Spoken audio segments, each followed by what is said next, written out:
First and foremost, I wanted to give a shout out to my son, Austin Davis. Today is his 16th birthday.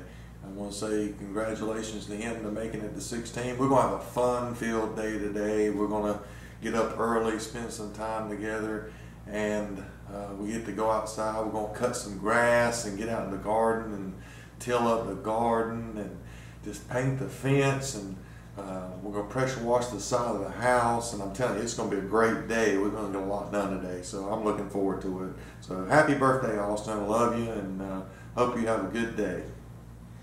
I'm not going to have a build video. I had some table saw issues. Seems like that's the norm this week with a couple of us out there. Right, Adam? Yeah, I got some table saw issues too. Mine's not power related. Mine's more blade related. Actually, never changed the blade on my table saw, and it's kind of jacked up. The nut on the stem was so stuck, I about ripped the nut off. And well, hang on, I'll show you. I did finally get the blade off, but in doing so, I don't know if you can see this good. It really ate up the nut off of it, and it's just tore up bad. So obviously I can't use this one no more. And I couldn't find one the exact size because they don't make that table anymore. So what I did, and I'm hoping this will work, and if it don't, somebody please stop me before I hurt myself, but I got a washer and the same size nut, and I'm going to use that as the screw in the nut to hold it on. Is something wrong with that? It seems like it would work. It don't seem like it would hurt it, but somebody let me know something before I do something wrong. Okay, show and tell stuff. This is kind of cool. Did not know that we had a WoodCraft store close by me. Well, it wasn't all that close. It's in Charlotte, Matthews area, which is about 30-40 minutes away from me, but that's pretty close. There's only two in North Carolina, one there, and there's another one I believe in Raleigh. But this store here I've never been to, and I went up the other day to check them out to see what they had, and there was a lot of cool stuff up there. One thing I actually found out is they have 3 classes at WoodCrafts, and this coming Saturday, the 21st, they're going to have a free class on recycled pallet wood. I believe they're making a wine rack up. I believe it is. Yeah. Upcycling event. There we go. On the 21st. Looks like a little wine rack. So a free class there, teaching woodwork, which is great. I'm going to attend this class. It's something I think that would help me just by seeing from experts how they use different tools and different techniques. Getting a first-hand, hands-on feel for the tools and the way that they do it, just to make sure that I'm doing it right.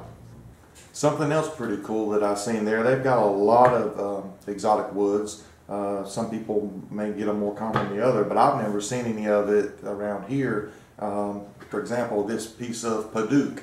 This Padauk, Steve Ramsey uses a lot of Padauk in some of his stuff, and I've always heard him talk about it, never seen it, never felt it. It's really a dense wood, real hard, kind of like a walnut, but it's got kind of a flake to it.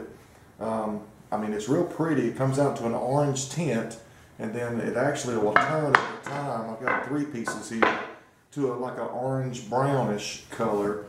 This one still needs to be planed down some, but it's real pretty wood. My goal was for my project this Wednesday was to make a picture frame and to do a scroll saw project, but with my table saw going down the way it didn't work out, so you're stuck with this. Something else pretty cool I got there. I always wanted to make one of these, and I've never been able to find a pattern for it, and I've got a full-size pattern for an Adirondack chair. It wasn't but $8.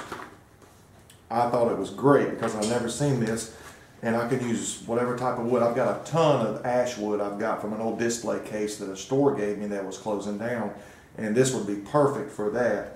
So ash, oak, wood for the Adirondack chair, and I've got my pattern now, so I'm excited.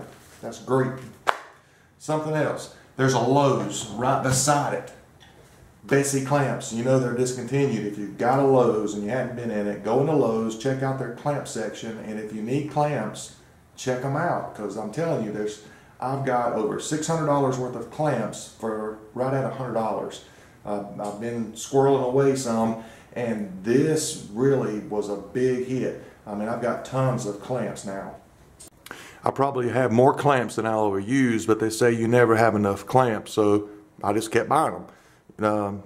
These were just amazing prices on these things, 75% off on a lot of them.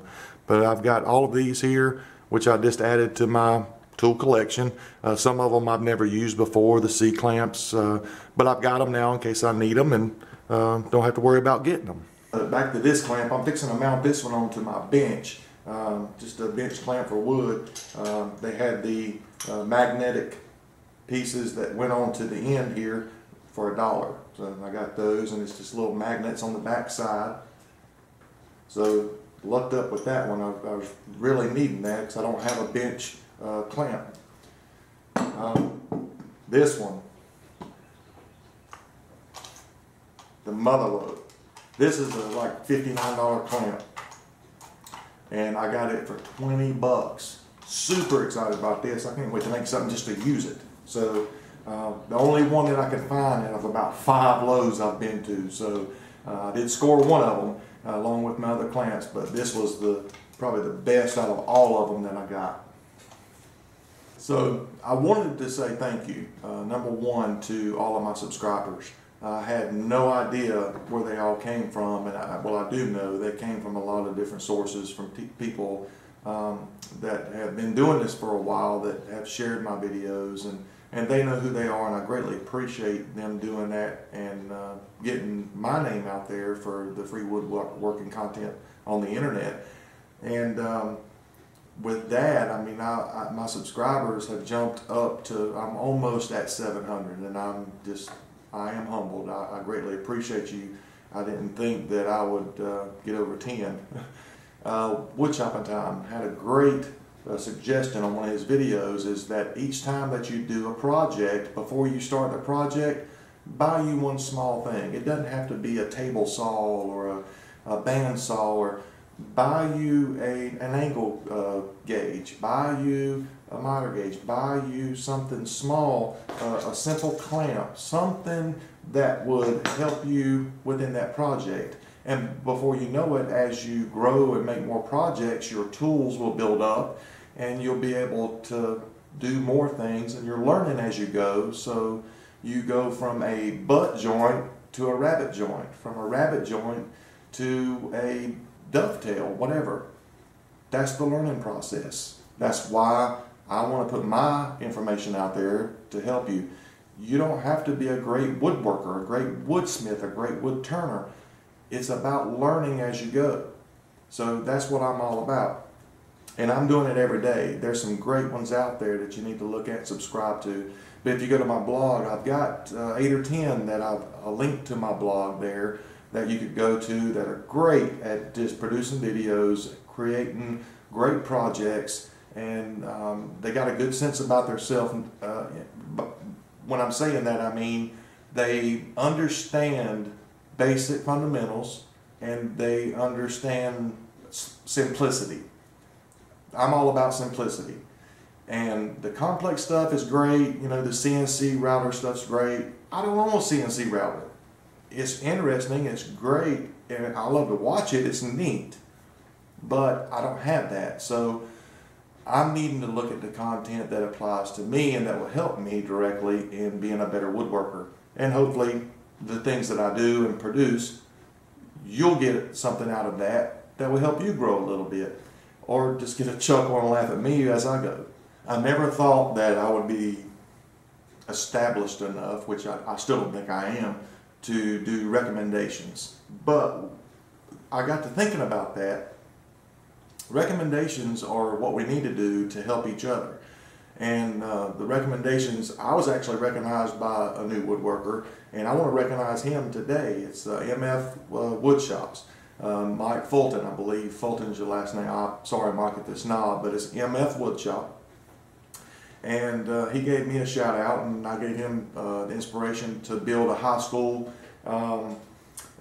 clock that he had made in high school from the bread box that I had made back at Mother's Day.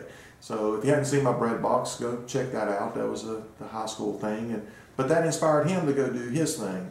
That's what this is all about. It's all about getting people together and creating things, getting your minds flowing, getting it back into the wood shops. It's a sad thing when schools took wood shops out of schools.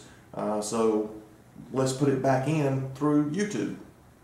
You know, one thing I have noticed is many people don't get a chance to do woodworking projects every single week, and I understand why now. It is very difficult to do a project every single week, and it's not that I don't want to, it's just that time gets away from you between a full-time job and then obviously stuff that comes up within your shop or within your home, where graduations and end of school and church functions and things that go on that prevents you from getting in your shop as much as you want to. So this week, that's why I'm doing this, not really a Q&A, it's more of a show and tell and a thank you to my subscribers and to the other woodworkers. But with all of that, I do thank you. Thank you for watching. I thank you for subscribing. I ask that you share my videos if you like what you see. I try to share other new woodworkers videos as much as I can, and I like to put as much as I can on my blog that is relevant to what I'm looking for, that will help other beginner woodworkers. So thank you for your time, thank you for watching. I'm through babbling now, and hope y'all have a great week, and I'll have a new project for you next Wednesday. Thanks for watching.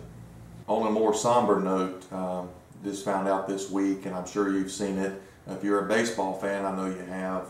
We lost a great Hall of Fame baseball player this week with Tony Gwynn from the San Diego Padres. Enjoyed watching Tony for years and years. I was a big baseball fan in the late 80s, early 90s. I was a Oakland A's fan, the Bash Brothers, back before all the steroids and all that mess came out. The Bash Brothers with Canseco and Mark McGuire, that was my team. But you know, we did lose a great player today, and not just a great player, a great person. He was great in his community. He was there in San Diego his entire career, and he just you know, was the type of player that really cared about his fans, and it's a great loss to the city of San Diego. And my heart goes out to you, and my prayers go out to the Tony Gwynn family.